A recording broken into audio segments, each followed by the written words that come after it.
Stephanie Schaefer, and we have a very special show for you. Over the next half hour, we will be sharing incredibly touching stories of kids from Northeast Ohio being treated right here at Cleveland Clinic Children's. Their journeys are nothing short of miraculous, and their families are certain the care they have received right here is the reason these kids are thriving today. Cleveland Clinic Children's does depend on dollars sent their way to keep the cutting-edge treatments and research right here in our own backyard. It is so easy to give local. Just log on to the website below and make a donation. So families come from all across the globe to bring their children here to be treated by the best of the best at Cleveland Clinic Children's. And one family that you're about to meet realized very quickly they did not have to go far for their life-saving treatment. All right, what do you want to be when you grow up? Chef. Really, why?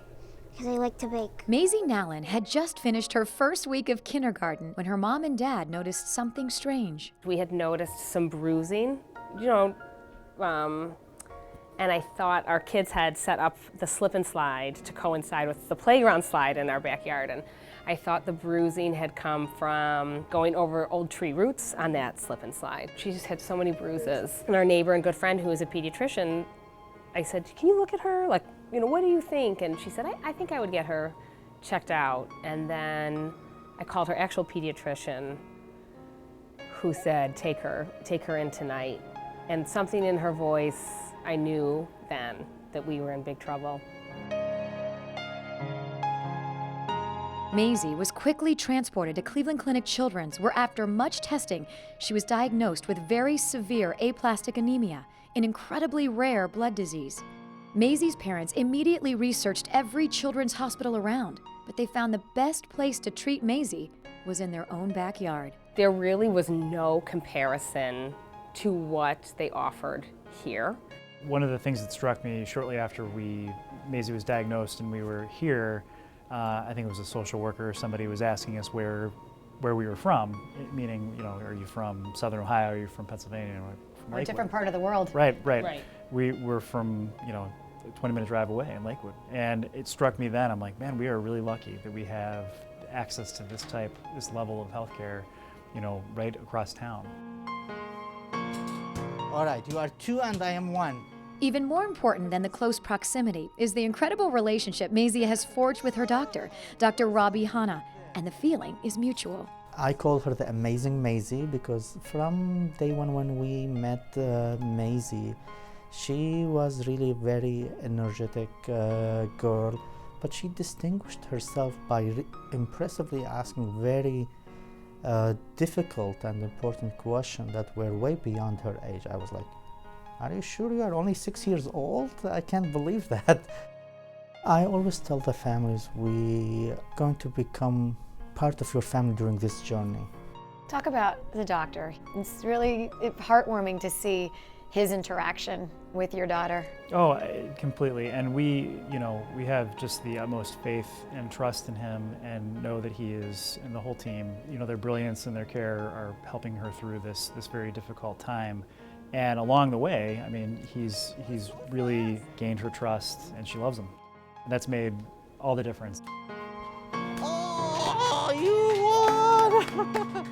Maisie's journey has been filled with ups and downs, including the time when they realized not one of her 4 siblings would be a match for the bone marrow transplant she so desperately needed. That was a blow like none other. I think even more so than getting diagnosed.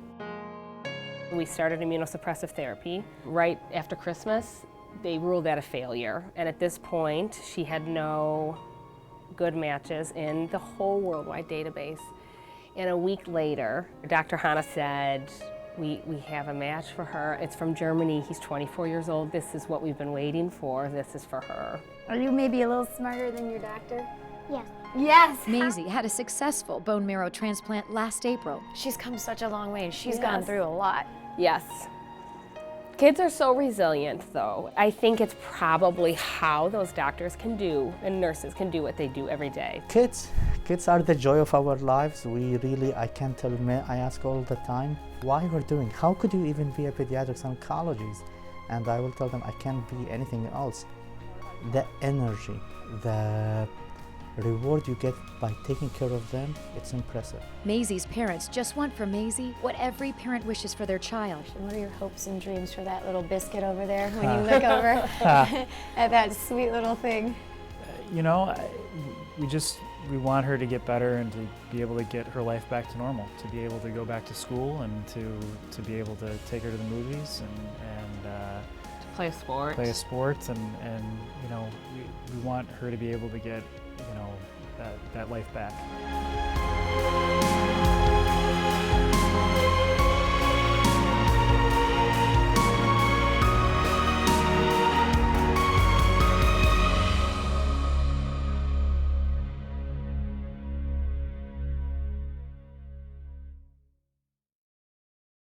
What an awesome family and a beautiful child.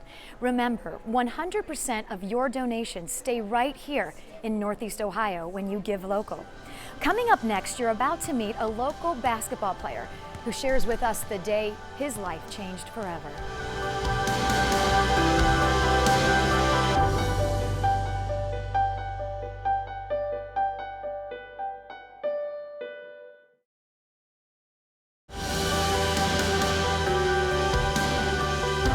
Welcome back. When a local teenager goes into cardiac arrest at just 17 years old, his family knew immediately they wanted him treated here at Cleveland Clinic Children's. Little did they know, his sister would need the exact same treatment. 7-6. David Dickinson IV was a competitive high school basketball player when a trip to the gym changed it all. We had a really tough practice, and I was pretty upset with myself because I disappointed the coach.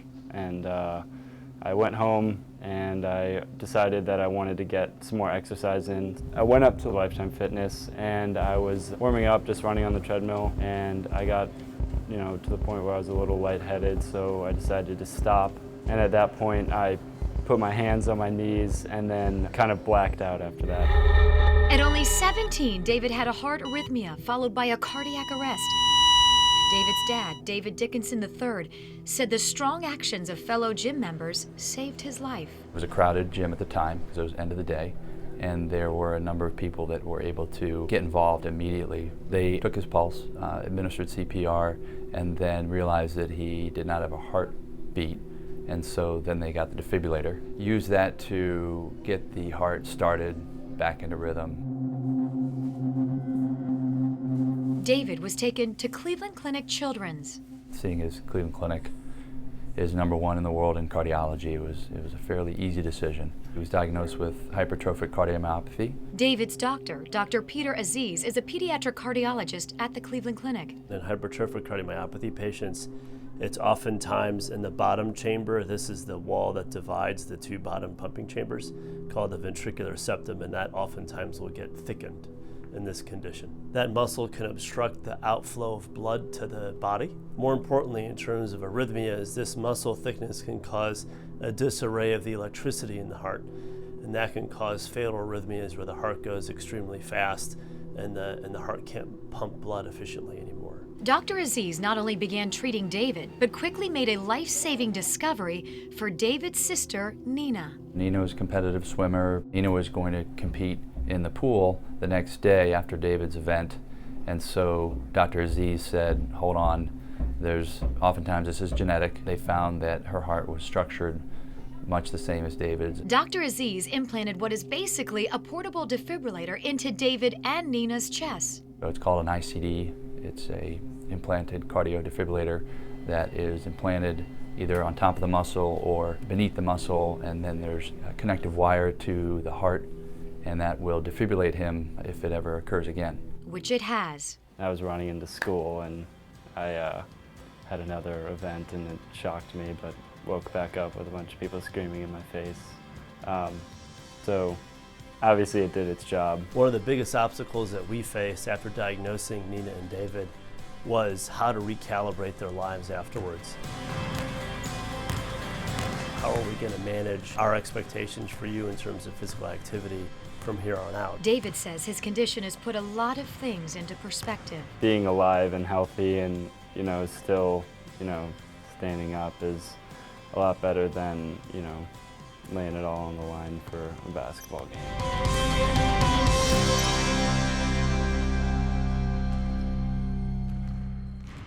We are so lucky to have this truly one-of-a-kind care right here in Northeast Ohio. And remember, your donation is helping to keep these vital programs and life-saving research going right here at Cleveland Clinic Children's. So every one and every dollar truly makes a difference. When we come back, we are taking you inside the Lerner School for Autism. See how they are changing lives.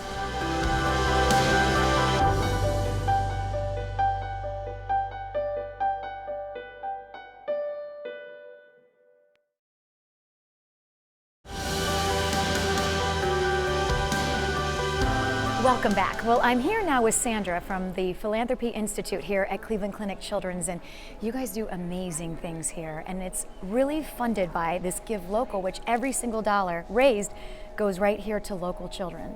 That is correct. So with our Give Local campaign, every dollar that is given to Cleveland Clinic Children stays right here to help local kids in the community. So it's funding research that's done right here at Cleveland Clinic, and it's helping with programs right here at the hospital. Talk about that research, what you guys are doing, leading the way really around the world to find cures and really help these children live normal lives. So we've made some great advancements in autism, in cardiology, and some other areas here at the hospital. And with funding being decreased every year, it's more critical that we raise dollars so that these scientists can get their innovations to the hospital beds. We've been able to meet some special families here and beautiful children. What it's doing, I mean, you're saving lives. You're helping these children. What's it mean when you see? You've been here a few years now at Cleveland Clinic Children's. Children and families get their lives back. Well, it's amazing. I have kids myself, so just to know that this is right here in my own backyard, should I ever need something like this, and just seeing these families come here, get out of the hospital, and live normal, happy lives, it's really heartwarming. Leading doctors from all over the world doing special things here at Cleveland Clinic Children's, and one of those places is the Lerner School for Autism, and we take you there now.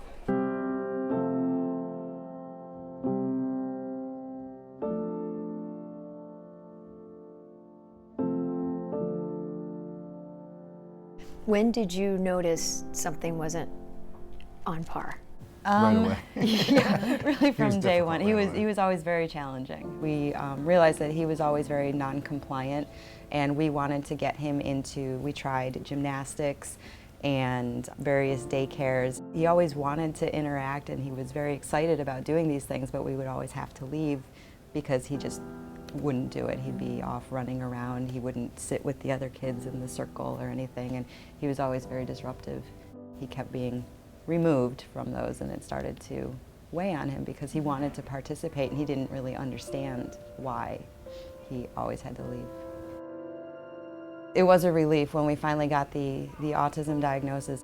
Some people, when they hear those words, they're just like, oh, we're so sorry. And to us, it was a relief because it really explained everything, and then we knew in what direction we needed to go. All right, everyone colored them. About a month later that he started here, that he was enrolled, and then almost immediately we were seeing improvement. Wow. Black, I found it. Good work. Malachi's coloring all of his 4s. For him, he was highly intelligent, but like I said, he struggled with some of the social stuff, so we wanted him around kids his own age, the interaction. So that's what we found here, and that's why we basically chose this. And we knew that once he got some direction, he would thrive, and he is. It says Mr. Bear says all he wants to do is sleep. They set it up in this way, so he's in there with the couple other kids. He comes home and he talks about them. He talks about his friends, and that was something that we never had before. Two acorns, what about this? Okay, Bob. How have you noticed changes with him and the improvement since you've been here? It's amazing. He's better at home. We're able to take him out now. We could never go out to eat before. We couldn't take him to museums or the movies or anything like that, and we do all sorts of things with him now. I'm gonna put him on there. What makes this place so special? At the Learner School, we serve students from their earliest diagnosis through age 22.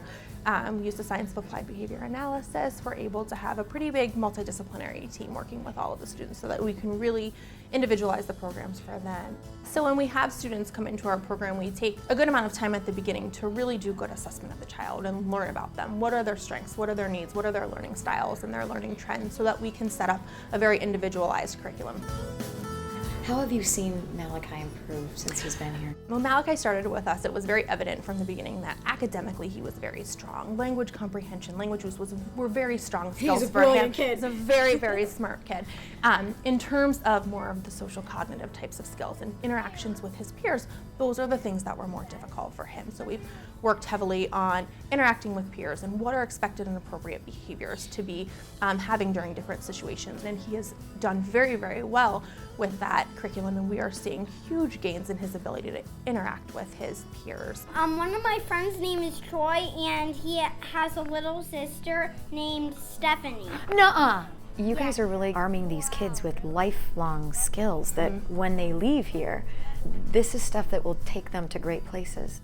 That's our goal, to make sure that we're teaching them skills that are going to allow them to be part of the community, whether that's at home, whether that's in the classroom, whether that's going out to a restaurant, whether that's going to a baseball game, whatever it is, teaching them skills that they can utilize outside of the walls of this school too, so that they can be successful in the future and when we're not around.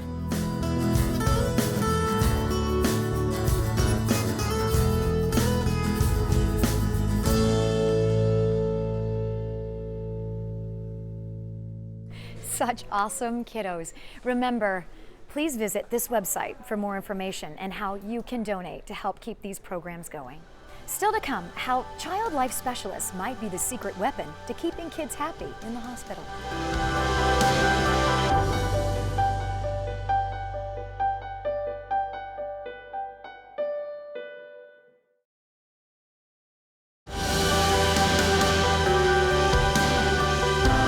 Welcome back.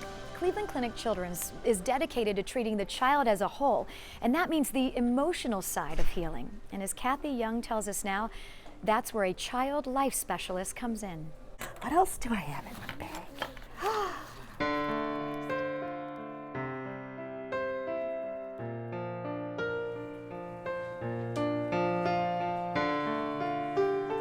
As a child life specialist, you have many roles that you do in the hospital. From playing to helping a patient cope with a new diagnosis, teaching them about the diagnosis, to helping someone whose family understand the passing and be involved in that whole care. Okay. Remember when we did your port and you were so brave? Medicine is the nurses and doctors. My job is to work on the emotional, the psychosocial issues that children have in the hospital environment. I need a doctor. I have a snake on me. We do it mostly through play. We educate through play. Sing that. No, that's not a good jump rope song. The child life specialists here at the clinic are very, very helpful. It's amazing because like right now we're pretty much quarantined to our room. We can't leave our room at all. So they can bring her things like Play-Doh and paints and different toys and stuff for her to play with, and they'll even stay in here and play with her, and it kind of gives the parents a break. That's not a cat. They love to play with her, and she has a great time with them, so it's pretty amazing. They take very good care of us here. Do you see yourself? There you are. Hi. This is the Cleveland Clinic Children's Playroom on the 3rd floor of the Children's Hospital. It's a great safe space for children because when they're in the playroom, they don't have any medical, unless we're doing medical play or the patient wants to play with medical equipment. One of the philosophies of child life is play is a child's work. So in here is where the kids are working. Healing needs more than medicine, so play is how we heal. Yay! LeBron's got nothing on you. Yay! People ask me, how can you work with sick children? I get that question a lot because lots of people, they don't feel they can do it. But when you look at the faces, or when you have a child come in this playroom, and they have tubes and IVs, but they're playing. They're walking around their tubes and parents are all, they don't care, just give me that toy. I don't know I'm sick. I don't know my future. I just know right now you put an IV in my crayon hand and I'm really mad because I can't color. Gave her hair. Well, you don't really look at that. You just look at the child as a whole and what's affecting them right now. And so that's what we do. We look at what are you anxious about right now that I can take care of. And it could be, I asked for chocolate pudding, they gave me vanilla. Well, we'll fix that. I mean, those kinds of things are really important to a child. So you don't always know what is causing the anxiety till you ask a child what's bothering them. And some of the answers are quite funny because kids are hysterical. You have the teenage patients who are going to miss prom. They're going to miss their first football game. They're going to miss trick or treat. So what do we do as child life specialists to make that experience come true for them? We'll have a prom. We will have a trick or treat. We'll just try and see what they're missing and make it special for them. That's what we try to do every day, is to make it just a little bit easier to be here. We try to empower them, give them choices, and give them some normalcy in the hospital, and help them keep developing the way they should every day while they're here too.